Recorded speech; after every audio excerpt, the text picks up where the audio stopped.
الحمدللہ رب العالمین والصلاة والسلام علی حبیبہ محمد وآلہ وصحبہ اجمعین اما بعد فاعوذ باللہ من الشیطان الرجیم بسم اللہ الرحمن الرحیم قال اللہ تعالی فی القرآن الکریم والفرقان الحمید ان الذین اتقوا اذا مسهم طائفۃ من الشیطان تذکروا فاذا هم مبصرون اللہم سبحانک لا علم لنا الا ما علمتنا انک انت العلیم الحکیم مولایا صلی وسلم دائما ابدا علی حبیبک من زانت بہ الاسر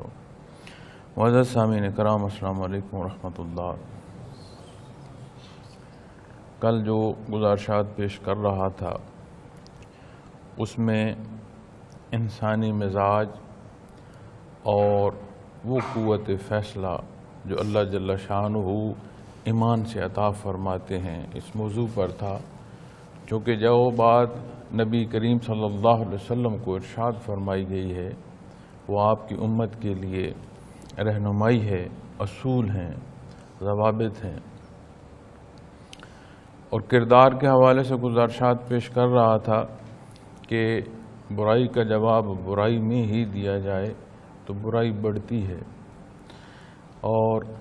اگر اچھائی کا قدرت رکھتے ہوئے بھی درگزر کی جائے، اللہ کے واسطے بہتری کی تدبیر کی جائے تو عند اللہ مقبول ہے۔ یہاں ایک بات یا ایک نقطہ عرض یہ کرنا چاہتا ہوں کہ اس سے مراد یہ نہیں ہے کہ کوئی حق تلفی کر رہا ہو اور کرتا جا رہا ہو اور بندہ یہ کہے کہ میرے لیے حکم یہ ہے کہ میں اپنے حق کے لیے آواز نہیں اٹھا سکتا، ایسا نہیں ہے۔ ہمارے عمومی معاشرے میں، معاشرتی معاملات میں، روزمرہ کی گفتگو میں بے شمار ایسے مواقع آتے ہیں جہاں بغیر کسی لین دین کے صرف مزاج کا جو فرق ہے اس میں ہی ہم پتہ نہیں کیا کیا ایک دوسرے کے ساتھ کر رہے ہوتے ہیں، بول کچھ رہے ہوتے ہیں، عمل کچھ کر رہے ہوتے ہیں، کہنے والا کچھ کہہ رہا ہے، سمجھنے والا کچھ سمجھ رہا ہے۔ حیران ہوتا ہوں کہ معاشرے کی زندگی اور حالات میں چونکہ جب بندہ معمولات زندگی کے ہر شعبے میں کام کر رہا ہو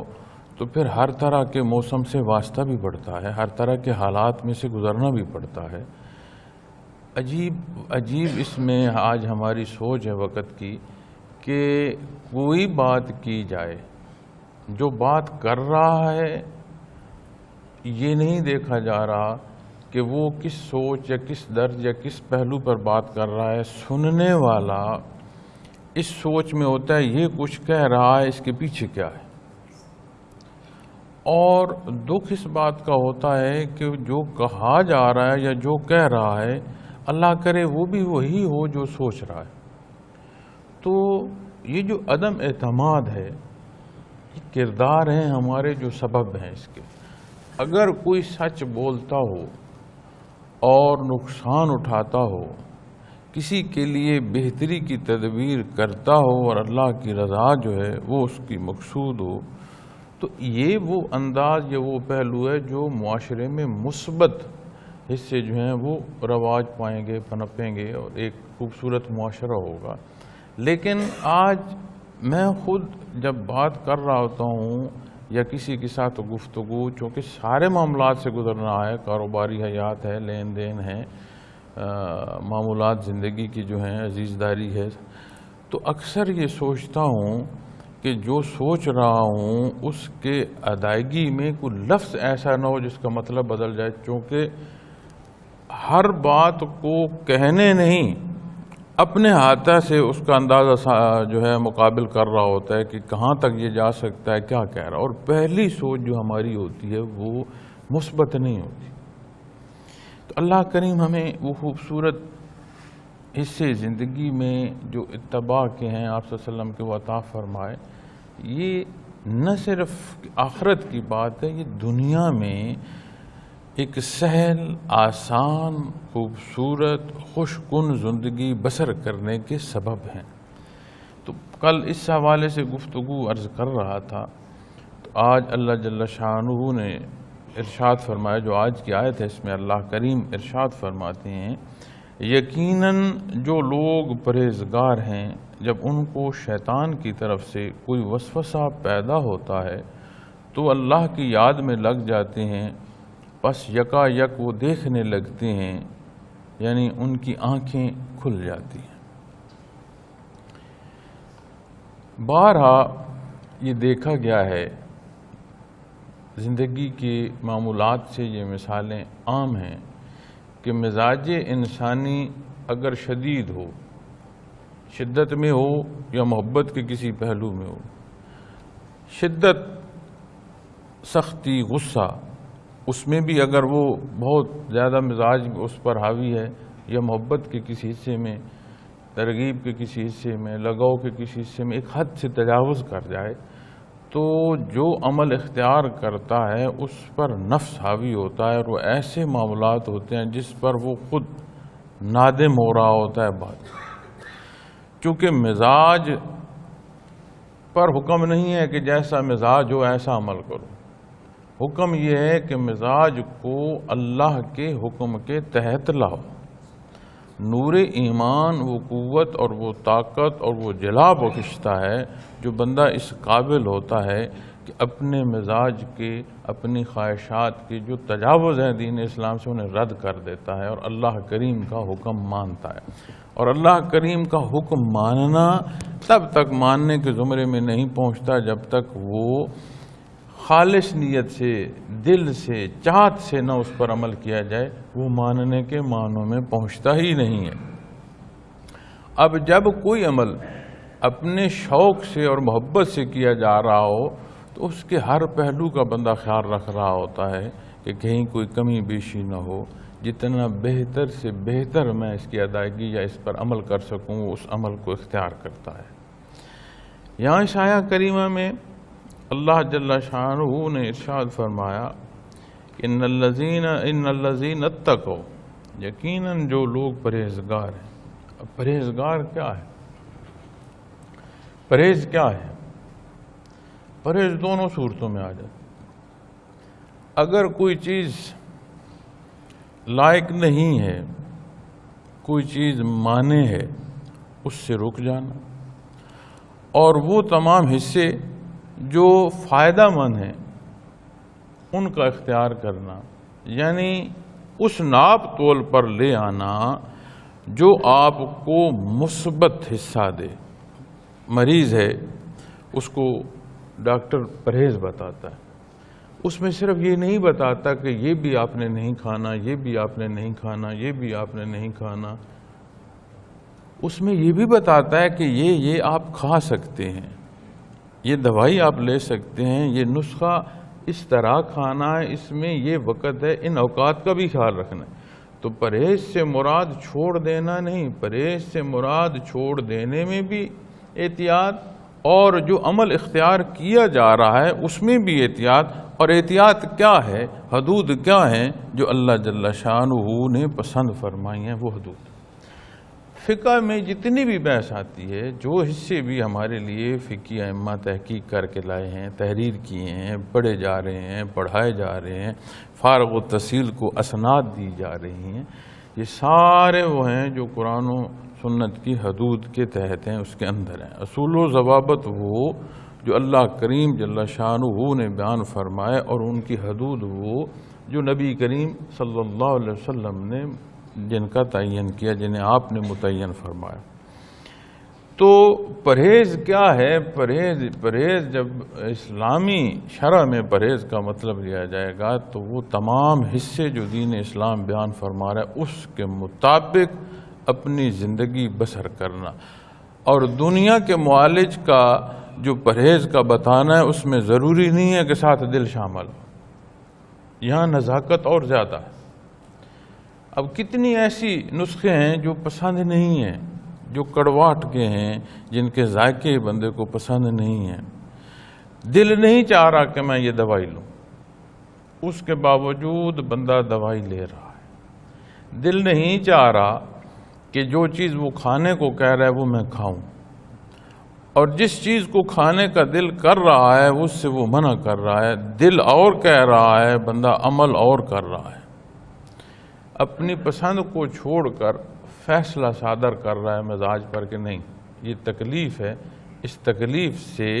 آرام کے لیے یہ احتیاط ضروری ہے۔ یعنی جو دنیا میں علاج کیا جا رہا ہے یا جو معالج کا کہا مانا جا رہا ہے اس میں ضروری نہیں ہے کہ ماننے والے کا دل بھی شامل ہے۔ پرہیز اسلامی میں نہاں خانے دل تک بات جائے گی کہ جو مانا ہے وہ محض اعلان نہ ہو، صدق دل سے ہو، پسند ہو، مقصد ہو، اور یہ سارا کس لیے ہو؟ اس لیے نہیں کہ لوگ کہیں بڑا پرہیزگار، اس لیے کہ اللہ راضی ہو۔ اکثر عرض کرتا ہوں ساتھیوں سے، سوال کرتے ہیں کہ جی ذکر کرتے ہیں تو ذکر سے کیفیات جو تھیں وہ آج نہیں ہیں، پہلے بڑی کیفیات تھیں، یا وہاں ذکر کیا یا مرکز میں آ گئے تو بڑی کیفیات نصیب ہوئی جی، یا اتنا عرصہ کیفیت میں ذکر رہا جی تو آج وہ کیفیت نہیں ہے، کبھی کیفیت ہوتی ہے تو کبھی کیفیت نہیں ہوتی، تو مختلف سوالات آتے ہیں۔ میں اکثر ان سے یہ بات عرض کرتا ہوں کہ ذکر کا مقصود جو ہے وہ کیفیات ہیں ہی نہیں، ساری کی ساری عبادات اس لیے اختیار کرتا ہے بندہ مومن کہ اللہ کریم عبادت کے لائق ہے، اللہ کریم کا حکم ہے، اس کی یاد وہ عبادت کے لائق ہے۔ حضور قرآن و سنہ بیان فرما رہے ہیں، استاد شیخ کی حیثیت سے ہوں، استاد معلم کی حیثیت سے ہوں، ذاتی حصہ کسی کو کوئی نہیں بیان کرتا۔ اگر کہیں کسی نے اپنی ذات کو شامل کیا ہے تو وہ اس اصول سے ہی باہر چلا گیا، اس کی صورت نہ استاد کی رہی نہ شیخ کی رہی۔ تو جب عبادت کو بیٹھتے ہو تو مقصود رضا الہی رکھو، برکات نہ رکھو۔ جو برکات رکھو گے تو ہم سمجھتے ہیں کہ یہ برکات کا یا کیفیات کا یہ جو محسوس کرنا ہے، مشاہدات کا، میں اس زمرے میں بات کر رہا ہوں کہ یہ بہت کمال ہے، یہ بہت بڑی بات ہے۔ جب اللہ جل شانہ کی طرف دیکھو گے تو وہ تو مالک کل کائنات ہیں، اگر کیفیت کی بات کرو گے تو اس کے حضور تو یہ بھی مخلوق ہے، پھر مقصود مخلوق کو رکھ رہے ہو تو عبادت کے درجے میں کہاں پہنچے گی؟ ہاں اللہ کی رضا مقصود ہو، ساتھ کیفیت ملے الحمدللہ، مشاہدہ نصیب ہو الحمدللہ، مشاہدات کو مقصود رکھ لینا یہ تو اللہ کی رضا سے ہٹنے کی بات ہے۔ اور دوست احباب کئی دفعہ یہ گفتگو بھی کرتے ہیں، سننے کو ملتی ہے کہ جی کشف القبور، ایک بات کر رہے تھے مجھ سے تو وہ مجھ سے پوچھ رہے تھے کہ جی آپ کو بھی حضرت جی نے کشف القبور سکھایا ہے؟ میں نے کہا جی کیا سوال کا مقصد آپ کا کیا ہے؟ تو وہ فرمانے لگے یہ بہت بلندی کی باتیں ہیں۔ تو میں نے عرض کی کہ اللہ جل شانہ اپنا نام لینے کی توفیق دے، یہاں تو ان کو ابتدا میں بھی کوئی نہیں لیتا، ہاں دین کے حصول کے لیے یہ شعبہ جو ہے تصوف میں سلسلہ عالیہ کا، تو اس میں تو مشائخ برزخ سے بھی جن سے کیفیات حاصل کرنے کا سبب کیا گیا، اس طرف کی بات لو تو یہ بہت بلند ہے، جس معنوں میں آپ لے رہے ہو وہاں تو اس کو پوچھتا کوئی نہیں۔ اب کسی نے کہہ دیا، انسانی عقل نے سمجھا کہ یہ تو ممکن جو ناممکن ہے وہ ممکن ہو رہا ہے، تو یہ بہت کمال ہے۔ سارے کمالات ارشادات محمد الرسول اللہ صلی اللہ علیہ وسلم کے تحت ہے، اپنی پسند یا خواہشات میں کمال نہیں ہے، وہ ابتدا ہے زوال کی۔ تو پرہیزگار کون ہوگا؟ جہاں سے کلام پڑھ رہا ہے وہاں سے اصول زندگی کے جو لے گا، کیا اس کے لیے اچھا ہے اور کیا اس کے لیے نہیں اچھا، اور اس ماننے یا کسی شے کے رد کرنے میں دل بھی اس کا ساتھ دے رہا ہو، ماذ دعویٰ نہ ہو۔ جب ان کو شیطان کی طرف سے کوئی وسوسہ پیدا ہوتا ہے، معمولات دنیا میں جب بندہ زندگی بسر کر رہا ہوتا ہے تو معاشرے کے ہر حیثیت یا ہر کیفیت سے گزرنا پڑتا ہے،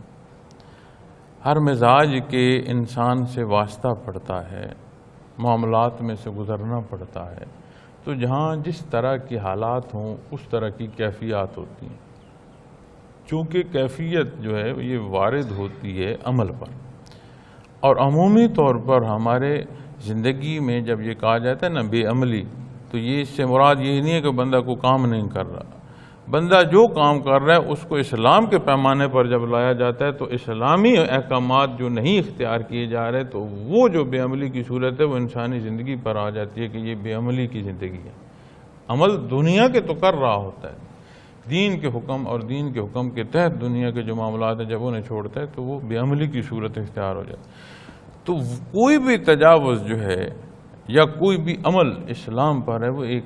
اس کے ساتھ اثرات مرتب ہوتے ہیں، جو عمل کر رہا ہے اس کے ساتھ اس کا کردار کی جو ہے اثرات وہ اس کے ساتھ ہوتے ہیں۔ جب بندہ معاشرے میں چلتا ہے، کاروبار کرتا ہے، لین دین کرتا ہے، دعوت میں جاتا ہے، دعوت پر بلاتا ہے، تو بے شمار پہلو ہیں تو وہ مخلوق کے ساتھ اس کا بیٹھنا اٹھنا ہوتا ہے، تو جس طرح کے حالات ہوں اس طرح کے اثرات پھر مرتب ہوتے رہتے ہیں۔ تو جب وہ اثرات مرتب ہوتے ہیں اور بندہ لغزش میں آنا شروع ہو، بندہ بے دھیان ہونا شروع ہو، تو پھر شیطان کوشش کرتا ہے کہ اسے کچھ نہ کچھ وسوسہ ڈالا جائے، اور جو وہ وسوسہ ڈالتا ہے وہ سارا تجاوز ہوتا ہے دین اسلام سے۔ کئی دفعہ بات کرتے ہیں خواب کی، واقعات تحریر کرتے ہیں کہ محسوس ایسے کیا، تو اس کا جواب یہ ہے کہ کوئی خواب دیکھتا ہے، کسی نے خیالات میں کسی وقت کسی بات یا کسی بزرگ کو محسوس کیا، تو ہمیں تو اللہ کریم نے مجسم صورت میں تعلیمات کے حوالے سے قرآن کریم عطا فرمایا، موجود ہے ہمارے سامنے، تحریراً موجود ہے، ہم اپنے ہاتھ پر اٹھا کر رکھے ہیں، آنکھوں سے دیکھ رہے ہیں، زبان سے پڑھ رہے ہیں، کانوں سے سن رہے ہیں، اس کی ساری وہ جو تشریح ہے، جو حدود ہے، وہ نبی کریم صلی اللہ علیہ وسلم نے بیان فرما دی ہے، وہ ظاہراً موجود ہے۔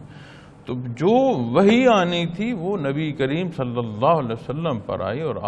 آخری اللہ کے نبی اور رسول ہیں، خاتم الانبیاء ہیں، تو جو اصول و ضوابط ہے وہ بیان فرما دیے گئے ہیں۔ اب ایسا سوچنا کہ مجھے پھر کوئی حکم ہو رہا ہے، میں کہیں سے کسی بزرگ سے رہنمائی لے رہا ہوں، تو رہنمائی تو موجود ہے، رہنمائی لینی ہے تو عمل کرنے کا طریقہ یا سلیقہ سیکھنے کی تو بات ہو سکتی ہے، حدود و قیود کوئی نہیں ہو سکتی۔ تو کوئی خواب دیکھے، کوئی اپنے اسی طرح مشاہدے میں کوئی چیز محسوس کرے، تو اس سارے کو پرکھنے کا جو حصہ ہے وہ پھر قرآن و سننا ہے۔ کیونکہ پچھلے دن بھی کسی کا سوال تھا میرے ساتھ، وہ کہہ رہے تھے کہ جی کوئی پاک روح نظر آ جائے اور وہ کوئی بات کہے تو اس پر عمل کرنا چاہیے یا نہیں۔ میں سوچ رہا تھا، آپ دیکھ رہے ہیں، آپ کا مشاہدہ ہے، آپ کس کو پاک کہہ رہے ہیں، آپ نے دیکھا کیا، آپ نے سنا سمجھا کیا؟ تو میں نے انہیں سادہ سی بات دی کہ آپ عمل کرنا چاہتے ہیں تو قرآن و سنت موجود ہے، آپ اس پر جائیں، جہاں کسی خطا کا، کسی غلطی کا کوئی میزش کی کوئی گنجائش ہی نہیں ہے، بڑا واضح اور صاف ہے۔ تو جب بندہ ایمانی کیفیت جو عبادت کی ہے اس میں کمزوری آتی ہے معاملات میں جانے سے، یا عبادات کے کم کرنے یا کہیں چھوڑ دینے سے، تو شیطان کوئی موقع نہیں چھوڑتا، وہ پوری طاق میں بیٹھا ہوتا ہے، وہ کوئی نہ کوئی جو خیال ہے اس کے اندر ضرور ڈالتا ہے کہ اسے رکھ۔ پھر جہاں یہ بات آتی ہے کہ اللہ کریم نے ہر ایک کو زندہ رہنے کا اور ہر ایک کو مذہب اختیار کرنے کا اختیار دیا ہے، اس کے حوالے کیا ہے، موجود ہیں وسائل میں، استعداد بھی موجود ہے اس کے پاس، پیدائشی طور پر عطا فرما دی ہے، اور حق بھی ارشاد فرما دیا گیا، کسی چیز میں کوئی کمی نہیں ہے، فیصلہ اس نے کیا۔ اسی طرح شیطان کے پاس بھی یہ قوت نہیں ہے کہ وہ زبردستی کسی کو پکڑ کر کہے کہ نہیں بھائی تجھے نماز نہیں پڑھنے دوں گا، تمہیں نیکی نہیں کرنے دوں گا، تمہیں برائی میں ضرور بھیجوں۔ وہ وسوسہ دے سکتا ہے، اس طرف کی کشش جو ہے وہ دیکھنے میں یا وہ محسوس کرنے میں کوئی کسی حد تک دے سکتے ہیں، اس پر زبردستی عمل نہیں کرا سکتا۔ اسی لیے تو قرآن کریم میں قیامت کے واقعات میں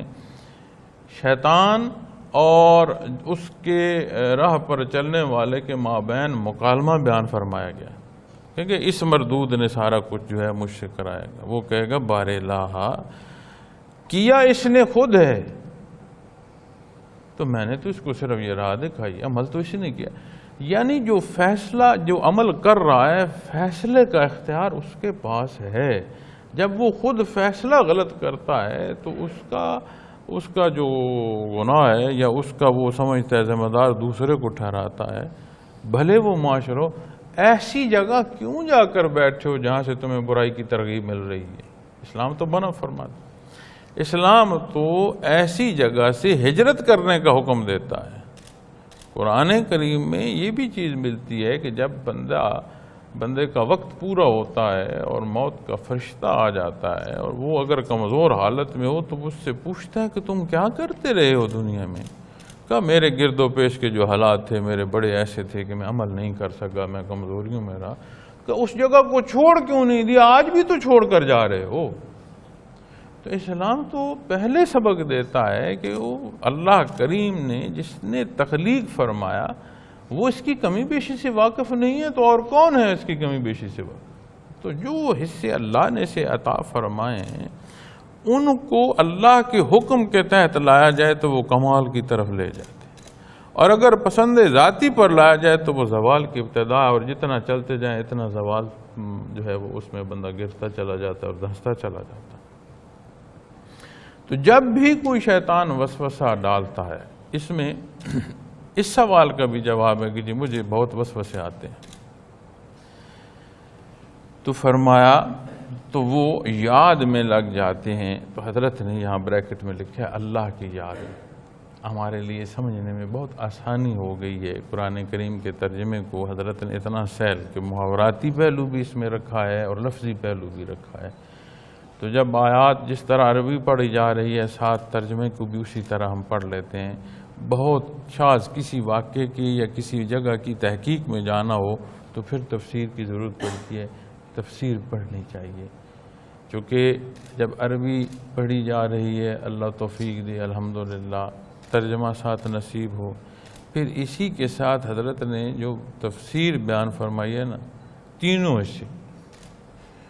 تو ان تینوں کو ضرور پڑھنا چاہیے. اور اس ترجمے کو اکرم و تفاسیر میں بھی ساتھ تحریر کر دیا گیا ہے. جو پرنٹنگ آ رہی ہے اس میں یہی ترجمہ بھی پرنٹ کیا جا رہا ہے.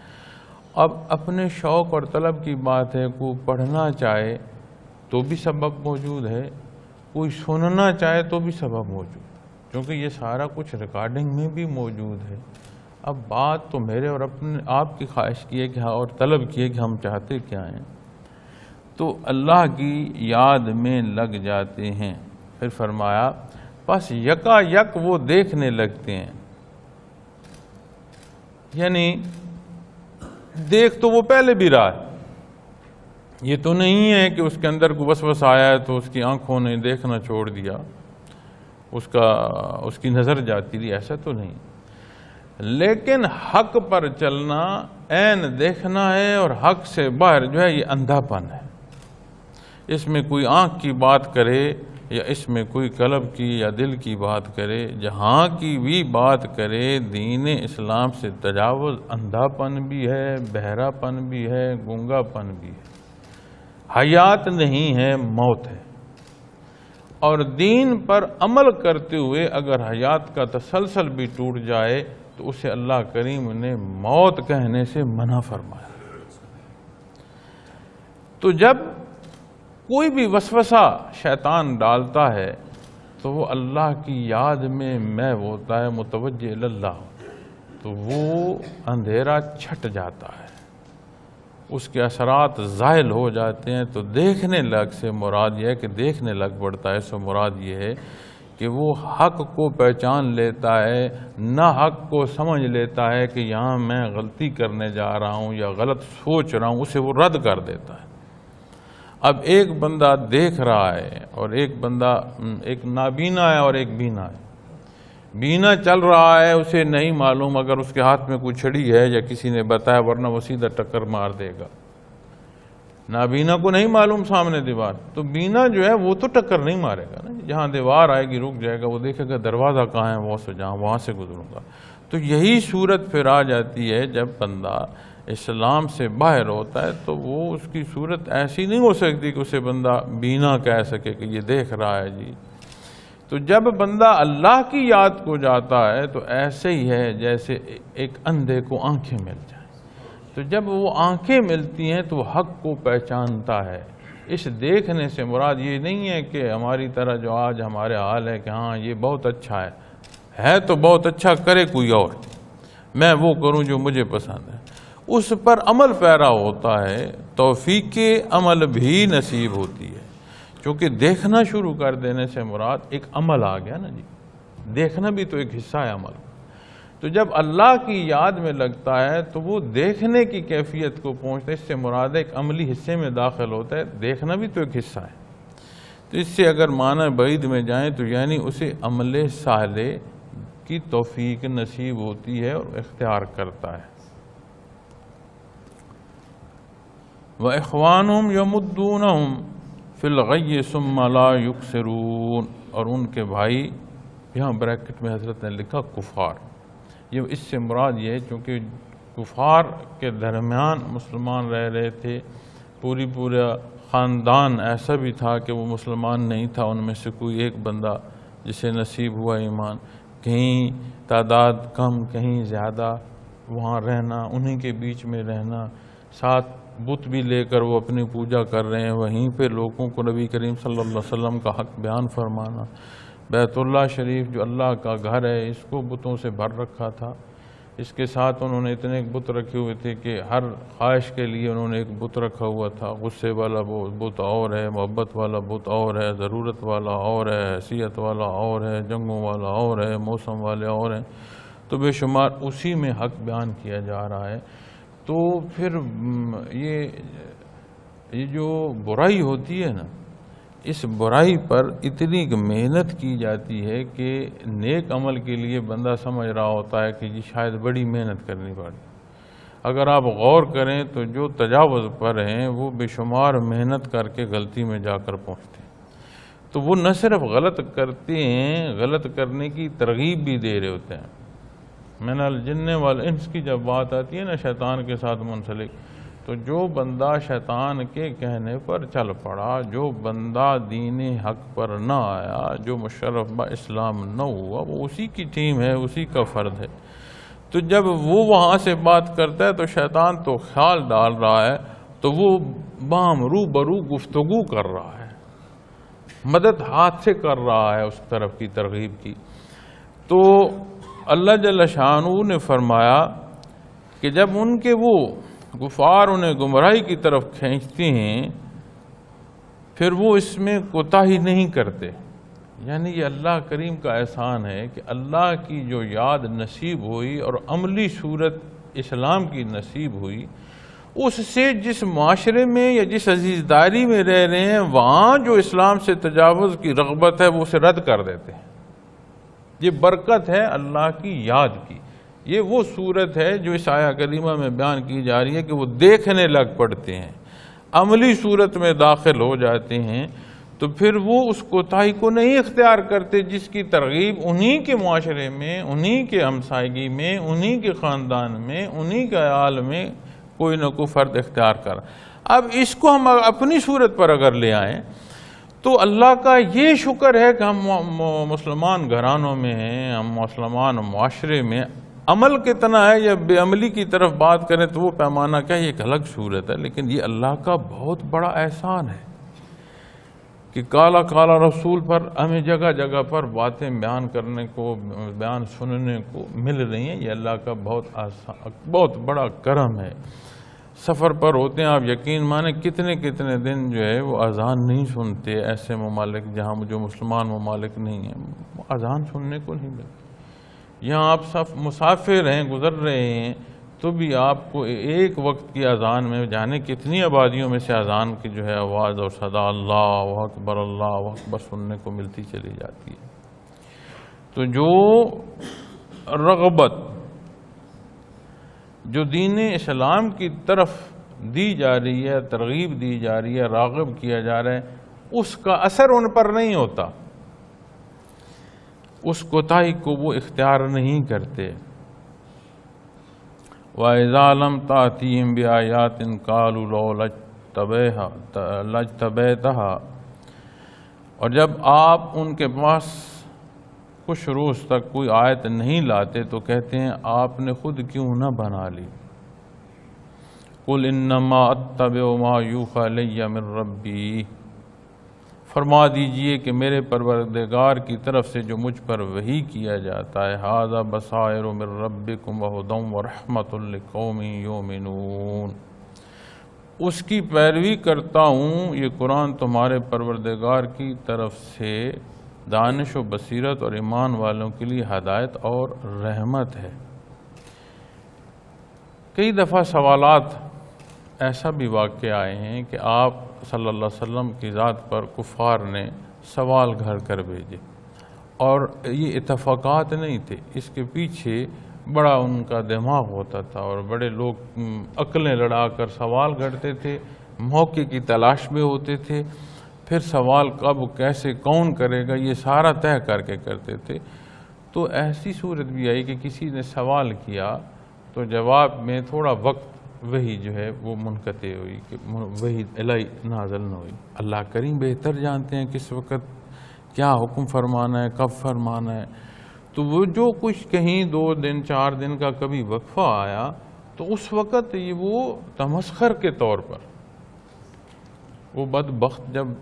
یہ صورت کرتے تو ان کا مقصد یہ ہوتا تھا تضحیک کرنا۔ وہ کہتے تھے کہ خود سے کیوں نہیں کلام بنا کر لے آتے، یعنی جو کچھ پہلے بیان کر رہے ہیں وہ بھی آپ جو کہتے ہیں اللہ کی طرف سے، یہ بھی درست نہیں۔ تو جب پہلے خود بنا لیتے ہیں تو اب کیوں کہتے ہیں کہ ابھی وہی الہی نہیں آئی، تو اب بھی تو اپنی طرف سے بنا کر لے آئیں۔ اللہ جل شانہ نے یہاں ارشاد فرمایا، فرما دیجئے کہ میرے پروردگار کی طرف سے جو مجھ پر وحی کیا جاتا ہے میں یقیناً اسی کی پیروی کرتا ہوں، یعنی اللہ کریم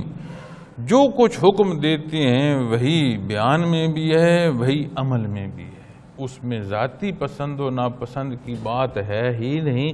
پسند اللہ کریم نے اسی کے مطابق ڈال دی ہے۔ یہ اللہ کریم کا انبیاء اور رسول پر احسان ہے، اور آپ تو امام الانبیاء ہیں، انبیاء معصوم عن الخطا ہیں۔ اس سے اگلا حصہ آتا ہے کہ یہ تمہارے پروردگار کی طرف سے دانش، بصیرت اور ایمان والوں کے لیے ہدایت اور رحمت ہے، یعنی ہر طرح کی رہنمائی، اسے بہت بڑی عقل مندی کہا جائے کہ بہت بڑی سمجھداری کی بصیرت کی بات کہی جائے، ماننے کی صورت میں جذبہ ایمان پر بات آئے، راہ ہدایت اور اس کا کرم اور احسان سمجھا جائے، سارا کچھ یہی ہے جو اللہ کریم نے ارشاد فرمایا۔ اب یہاں جو نقطہ آج ہم اپنے حوالے سے یا آج کے حالات سے لیتے ہیں وہ یہ ہے، ایسا نہیں ہے کہ آج اس قرآن کریم کے معنی کو اپنی پسند سے کاٹ لیں۔ کوئی کہہ دے قرآن کریم میرے پاس ہے، اللہ کا کلام ہے، اسی سے میں سمجھ لوں گا، حدیث پاک میرے پاس موجود ہیں، اسی سے میں سمجھ لوں گا، اصول و ضوابط کی تم جو بات کرتے ہو، ائمہ کی بات کرتے ہو، فقہی تحقیق کی بات کرتے ہو، اس کی ضرورت نہیں۔ میاں جس قرآن کی بات تم کر رہے ہو، جس حدیث مبارکہ کی تم بات کر رہے ہو، آج تمہیں آ کر مل گئی ہیں یا کوئی تسلسل بھی تھا اس لانے میں؟ اگر کوئی تسلسل تھا اس لانے میں اور اس کے اصول و ضوابط اس تسلسل سے باہر ہوں پھر تو بات کر، اگر وہ اصول و ضوابط بھی اسی تسلسل کے ساتھ آ رہے ہوں جن حدود کو نبی کریم صلی اللہ علیہ وسلم نے مقرر فرمایا ہے، اس تسلسل کے سامنے کون ہے جو یہ کہے کہ میری سمجھ بہت بلند ہے، میں بہت سمجھ سکتا ہوں؟ جس ذات پر اللہ نے قرآن نازل فرمایا، جس ذات نے مخلوق کو خدا سے آشنا فرمانے کا، وہاں سے جو اصول و ضوابط آئے ہیں ان سے باہر کی کوئی بات آئے تو پھر بہت بڑا اعتراض، بالکل نہیں ماننا چاہیے۔ اور وہیں سے اسی تسلسل کے ساتھ وہ بات آ رہی ہے، اور رسول وہ ہیں جو نبی کریم صلی اللہ علیہ وسلم نے مقرر فرمایا ہے۔ تو آج اگر تو کوئی کہتا ہے کہ میں قرآن کو اپنی مرضی سے جو ہے اس کی تفسیر کروں گا اور حدیث کی اپنی مرضی سے شرح کروں گا، قرآن کریم میں کہاں لکھا ہے کہ جی نماز کی بات کریں، صلاۃ کی بات ہے، صلاۃ ایک کیفیت ہے۔ اسی لیے تو یہ غلطیاں اور کوتاہیاں بیان کی جاتی ہیں نا جی۔ اب جب بات نماز کی آئے گی تو کیا نبی کریم صلی اللہ علیہ وسلم نے نہیں اختیار فرمائی؟ حدود، اس کے اصول، طریقے، سلیقے، فرائض کی ادائیگی اور اس کے اندر جو احکامات ہیں، ہر حصے پر آپ نے اتنا خوبصورت بیان فرمایا ہے، اور اسی کے تحت تحقیق ہے، اسی پر جو ہے وہ بات کر کے تحریر۔ تو فقہ کی صورت جو اصول ہیں وہ ہمارے لیے علماء نے آسان فرمایا، تو وہ ساری بات جب وہاں جائے گی تو پھر عمل کی صورت میں سامنے آ جائے گی، اور اگر وہاں بات نہ لے جائے گی تو پھر خواہشات ذاتی کی جو ہے وہ پرستش کے لیے آسانی ہوگی۔ تو اس لیے ہماری فقہی اعتراضات بھی جو آپس میں پیدا ہو جاتے ہیں مسلک میں، تو فروع کا اختلاف اصول تک اس لیے پہنچ گیا کہ ہم عام آدمی جو ہیں، ہم جتنا ہمارا لیے ضروری ہے دین اتنا جاننے کی بھی کوشش نہیں کرتے، اور جہاں دین بیان ہو رہا ہے وہاں ایک نقص کی صورت یہ بھی آ گئی ہے کہ دین کا بیان کرنا جو ہے وہ ذریعہ معاش ہوتا چلا گیا۔ اب جس معاشرے میں جن کو مخاطب کیا جا رہا ہے وہ دین جاننے کی کوشش نہ کریں، اور جنہیں استاد کی صورت وہاں ہے وہ اس بیان کو قیمتاً بیچنا شروع کر دیں، لوگوں کے پسند و ناپسند کو دیکھنا شروع کر دیں،